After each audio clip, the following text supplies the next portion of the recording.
So hello guys, आज हम बात करने वाले डिटेल वीडियो में रिगार्डिंग स्विगी, जिसमें हम लोग है ना स्विगी क्या कारोबार करता है, मतलब फिर उसने इंस्टामार्ट चालू किया, कैसे किया, मतलब कब चालू किया, ये सब डिस्कस करेंगे। छोटा सा इंट्रोडक्शन रहेगा वो।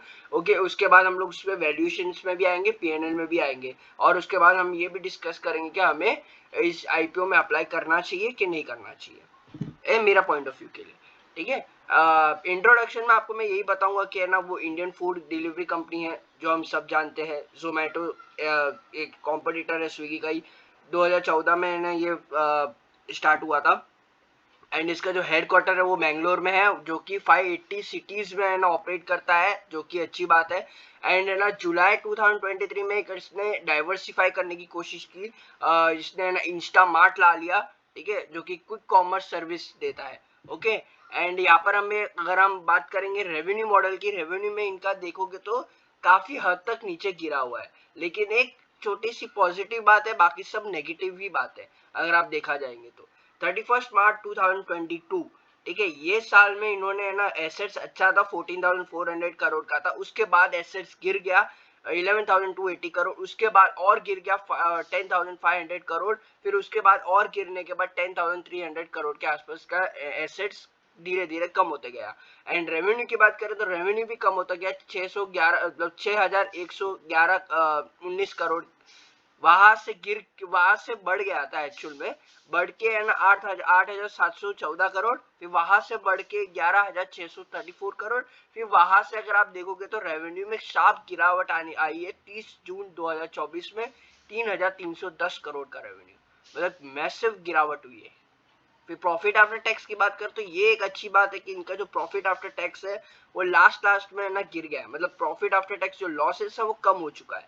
ठीक है, पहले हम इनका लॉसेस था 3,600 करोड़, फिर आपने वहां से है ना बढ़ गया तो थोड़ा 4,170 करोड़, फिर 2,350 करोड़, फिर बाद में वहां से जिसका जो प्रॉफिट आफ्टर टैक्स है वो लॉसेस कम हो गया, और भी काफी हद तक कम हो चुका है, जो कि होता है 611 करोड़। एंड इनका जो नेटवर्थ है वो भी गिरा हुआ है, जो कि आप देखोगे 12,200 करोड़, फिर 9,056 करोड़, 7,790 करोड़, 7,440 करोड़।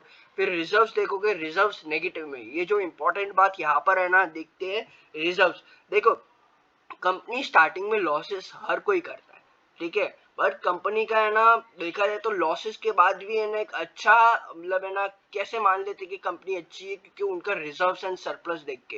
वो लोग कभी भी कंपनी लॉसेस करती है ना तो अपने पास उनके पास कैश होते हैं, कि कभी कोई फ्यूचर में बिजनेस में कोई दिक्कत आए तो उनके पास कैश रहना चाहिए एज ए रिजर्व्स में। पर इनके पास कोई भी कैश में है ना, सब जो भी दिख रहा है ना वो सब नेगेटिव में दिख रहा है। अगर पिछले मतलब 2022 की बात करो, 3,300 करोड़ का इनका रिजर्व से सरप्लस था, नेगेटिव में था। उसके बाद वो बढ़ के है ना 6,510 करोड़ नेगेटिव, फिर 7,880 करोड़ नेगेटिव, फिर 7,750 करोड़ नेगेटिव। फिर टोटल बोरोइंग्स देखोगे 211 करोड़, फिर बाद में उसके बाद उन्होंने है ना 256 करोड़ का है ना इनके बोरोइंग अभी है, मतलब डेट है, पहले नहीं था।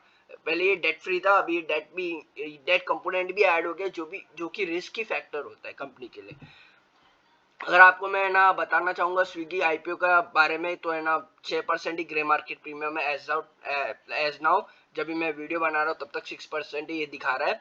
एंड इसका वैल्यूएशन के हिसाब से देखोगे तो करीबन 95,000 का है ना वैल्यूएशन पे मतलब इनका आईपीओ लाया जा रहा है, और जो कि 8.5 टाइम्स होता है। एंड इनका जो प्राइस इशू प्राइस बैंड है वो 371 से लेके 390 पर शेयर के बेसिस पे होगा। प्रोमोटर्स होल्डिंग मार्केट लिस्ट होने से पहले 63.56% है, ठीक है।